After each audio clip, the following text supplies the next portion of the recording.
I know the Knicks are not going to win each and every game that they play. I understand that. But when the Knicks face the Celtics, I don't know about you guys, but I circle that game on the calendar. Because number one, it's a test. You get to see what this Knicks team can do against one of the best teams in the league. But also, it's a rivalry game. I remember the Rajon Rondos and the Paul Pierces of the world. I remember those games. And now I'm seeing Jason Tatum do it nearly all over again to this Knicks team. We're going to break down this game, see exactly why this Knicks team lost this game, and what was one thing that they were missing that potentially, if they had it, could have secured their victory. We're going to break down all of this and so much more today. So be sure you're subscribed to the channel and have notifications turned on so you don't miss a second of the new content. And now, let's get started.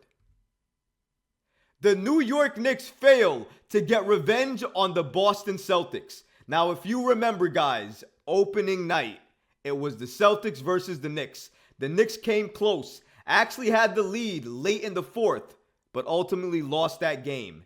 But they were riding a 3-game winning streak headed into this game. They were blowing out teams, playing very good basketball. But then they faced a Boston Celtics team that looks very, very good.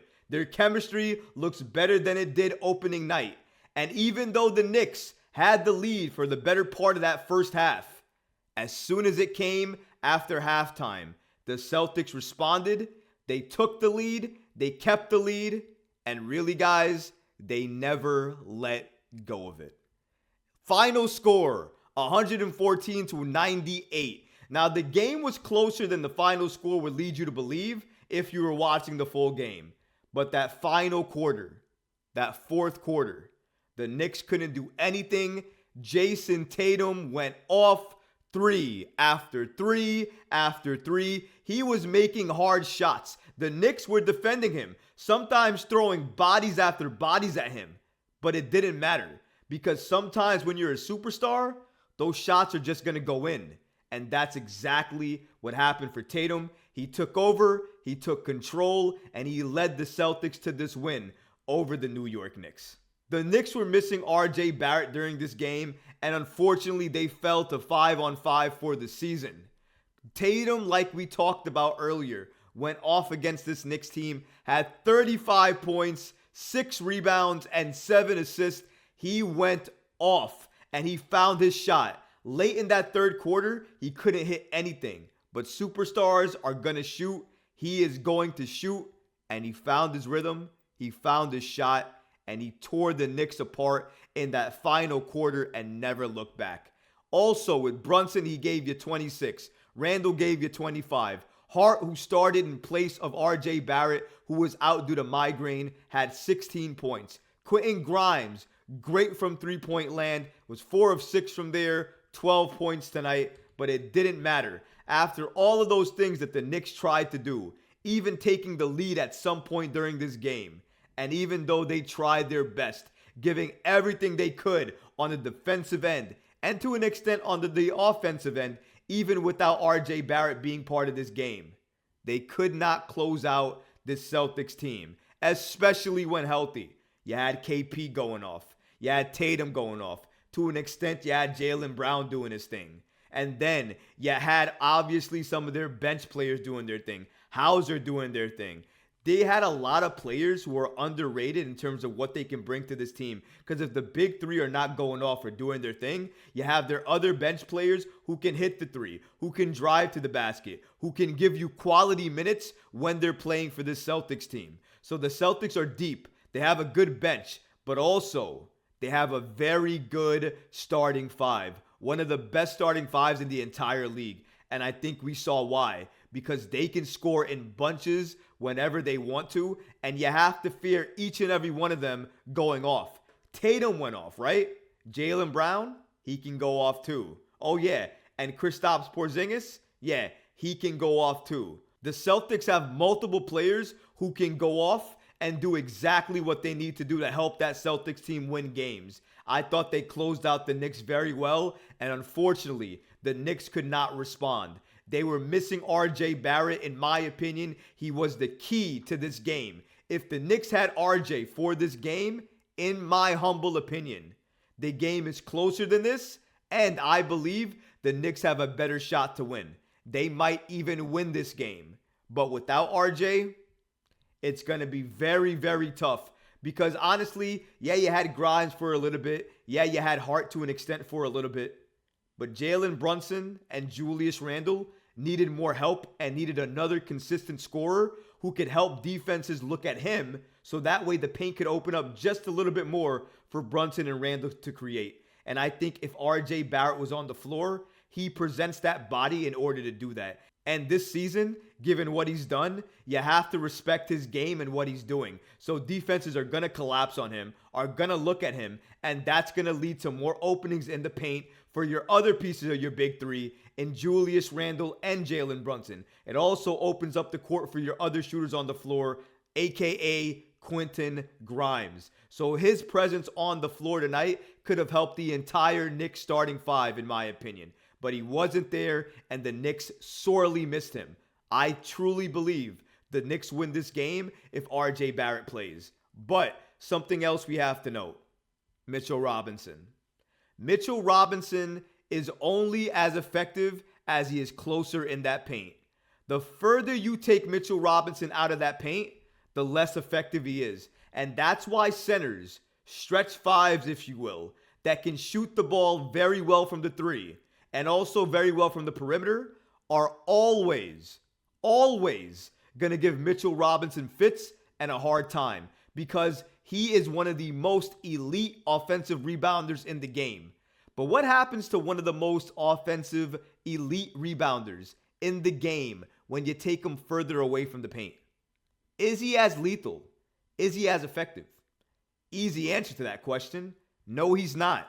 And Kristaps Porzingis, to his credit, did exactly that with Mitchell Robinson. He took him outside of the paint to the three-point line territory, made him uncomfortable, still hit hard, difficult shots over him, and made him pay for guarding him all the way out there, and then took away his impact from the offensive glass. Led to the Celtics getting way more second chance opportunities than they would have gotten if Mitchell Robinson was more dedicated to the paint.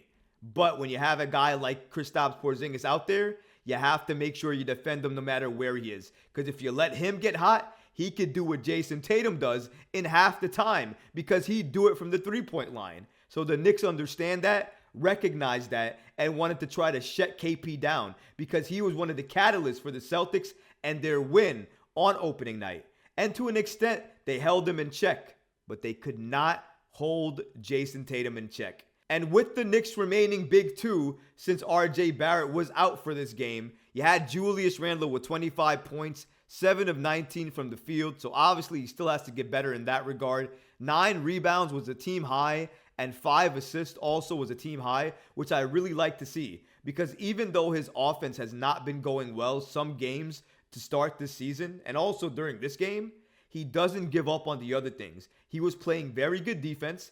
He was also going out to get rebounds. But more importantly, guys, he was passing the ball and playmaking. And I like the fact that he was doing that even though his shot wasn't falling consistently. So you got to respect him in that regard. And then after Julius Randle, you obviously have Jalen Brunson, the other part of the Knicks big three, who gave you everything that he could. 10 of 21 from the field, 26 points, 3 of 7 from 3, 4 assists. Jalen Brunson did everything possible to try to help the Knicks beat this Celtics team.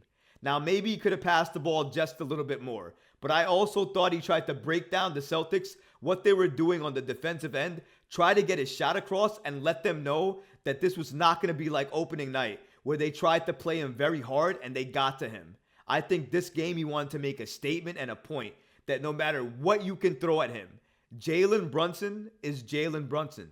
And he can score whenever he wanted to. And I think part of his assist numbers and the hockey assist numbers is to help get other players involved so they can be taken as a threat so his game gets easier. I think he understands right now, currently, that the way his game can get better and evolve is if he passes the ball more and play makes more. Because if other people on the Knicks get involved and they become a threat for defenses, it just makes the game so much easier for Jalen Brunson. I think Jalen did a really good job tonight. He was one of the main reasons that we were in this game for so long, but unfortunately, he cannot do it by himself for the entire game. He's going to need help from different players on the Knicks, not just Julius Randle, and to an extent, not just RJ Barrett. Though, if he was involved in this game, it would have definitely helped the New York Knicks and Jalen Brunson a lot. Shout out to RJ Barrett. I hope he gets better fast. We're going to need him against the Hawks in this Wednesday matchup. Obviously, I think the Knicks can take that game if they're healthy and they're locked in and focused. And they're definitely going to want to take this victory because there's not going to be easy games moving forward. Even though, quote unquote, the schedule is lighter to start these couple of games than they were to start the season, it doesn't matter. On any given night, any NBA team can beat this New York Knicks team. They have to be locked in and they have to be focused. And I think they will be. And if they get RJ Barrett back, they are going to be even more locked in. Mitchell Robinson should be even more effective because his presence in the paint will be there without question. I do not take the Hawks team lightly. They have won a lot of quality games as of late, even though they started off the season a little bit rough. So I want to give the Hawks a little bit of credit and take them seriously. And the Knicks better take them seriously, focus and lock in and get this W so they can move forward on this road trip and continue to build off of that W, hopefully that they get on Wednesday night against the Hawks. But what about you guys? What did you think about tonight's loss against the Boston Celtics? And do you agree with me? Do you think the New York Knicks would have won this game if RJ Barrett played? Let me know in the comments below because honestly, guys, I would love to hear from you. But that's going to do it for this episode. I hope you enjoyed it, and if you did, go ahead and smash that like button, leave a comment below, but of course, guys, please subscribe to the channel. Until next time, Knicks fans. Peace.